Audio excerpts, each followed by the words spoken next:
بسم اللہ الرحمن الرحیم۔ ناظرین، کھانسی، ریشہ، بلغم اور دمہ کو جو چیزیں جڑ سے ختم کرنے کی مکمل صلاحیت رکھتی ہیں، ان میں سے ایک انتہائی قیمتی چیز السی ہے۔ السی اعلیٰ درجے کی مخرج بلغم دوا ہے۔ بلغم کو خارج کرنے میں یہ بے مثال فوائد رکھتی ہے اور ساتھ ہی اس کے اندر اینٹی انفلیمیٹری پراپرٹیز پائی جاتی ہیں۔ طبی نقطہ نظر سے یہ محلل آرام اثرات رکھتی ہے۔ چنانچہ ریشہ، بلغم اور کھانسی کے ساتھ ہی اگر گلے میں ورم ہے یا چھاتی میں انفیکشن ہے، پھیپھڑوں میں یا سانس کی نالیوں میں سوزش کی وجہ سے ٹیمپریچر بھی بڑھا ہوا ہے اور بخار کی شکایت ہے، تو ایسے میں السی پورا فائدہ دیتی ہے۔ اس کے علاوہ یہ مسکن اوجاع بھی ہے، یعنی درد کو دور کرتی ہے۔ چنانچہ چھاتی میں یا گلے میں درد بھی ہو یا اکثر نزلہ زکام کے ہمراہ سر میں درد ہوا کرتا ہے، تو یہ آپ کو درد سے بھی آرام دلاتی ہے۔ حتیٰ کہ بلغمی مادوں کے رک جانے کے باعث جن لوگوں کو جوڑوں میں درد ہوتا ہے یا کئی لوگوں کو کمر میں درد کی شکایت رہتی ہے، پٹھے درد کرتے ہیں، تو ایسے لوگوں کو بھی السی کا استعمال کرنے سے بہت فائدہ ہوتا ہے۔ اس کے علاوہ بلغمی دمہ کے مریضوں کے لیے تو یہ حد درجہ مفید اثرات کی حامل ہے۔ پھیپھڑوں میں جمی ضدی سے ضدی قسم کی بلغم کو بھی یہ کچھ ہی دنوں میں دور کر دیتی ہے، سانس کی نالیوں کو صاف کرتی ہے اور بلغمی دمہ کے مریضوں کے لیے شافی علاج ثابت ہوتی ہے۔ اس کے علاوہ یہ اپنے اندر ملین اثرات بھی رکھتی ہے، یعنی قبض کو دور کرنے میں مدد کرتی ہے اور بلغمی مادوں کو پاخانہ کے راستے بھی خارج کرتی ہے۔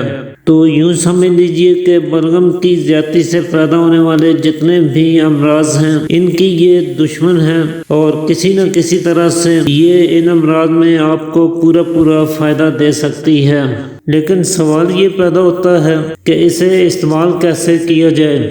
تو عام کھانسی، نزلہ زکام اور گلے میں ریشہ بلغم کی صورت میں آپ السی کے بیجوں کو باریک پیس کر پاؤڈر سا بنا لیجئے اور ہم وزن شہد ملا کر رکھ لیجئے۔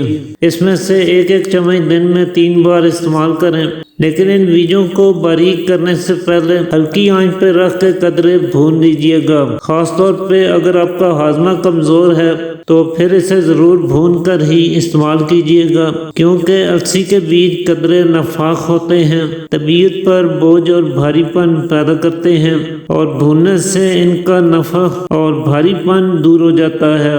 اس کے علاوہ اگر آپ اسے سانس کی تنگی اور دمہ کے لیے استعمال کرنا چاہتے ہیں تو پھر ساتھ ادرک کا استعمال ضرور کریں، یا تو اس السی اور شہد کے نسخے میں ادرک کا رس بھی شامل کر لیجئے، یا پھر السی کی چائے بنائیں اور اس میں ادرک کا رس شامل کر کے پی لیا کریں۔ اس کے لیے آپ 2 چمچ السی کے بیج لے کر انہیں 2 کپ پانی میں جوش دیں۔ جب 1 کپ کے قریب باقی رہ جائے تو چولہے سے اتار کر فلٹر کر لیں اور اس میں 1 چمچ ادرک کا رس اور حسب ذائقہ خالص شہد ملا کر نوش فرمائیں۔ صبح شام دن میں 2 مرتبہ اس کا استعمال کریں تو بلغمی دمہ میں یہ آپ کو بہت فائدہ دے گا۔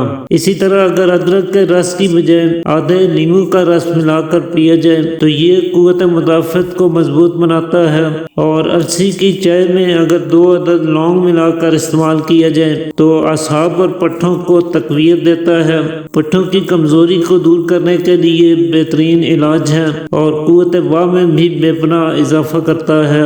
ساتھ ہی اگر 1 ٹکڑا دار چینی اس میں شامل کر لی جائے تو حافظہ اور یادداشت کو مضبوط بنائے گا، دماغی کمزوری سے نجات دلائے گا اور بار پیشاب آنے کی شکایت کو دور کرنے میں یہ بہت زیادہ فائدہ مند ثابت ہوگا۔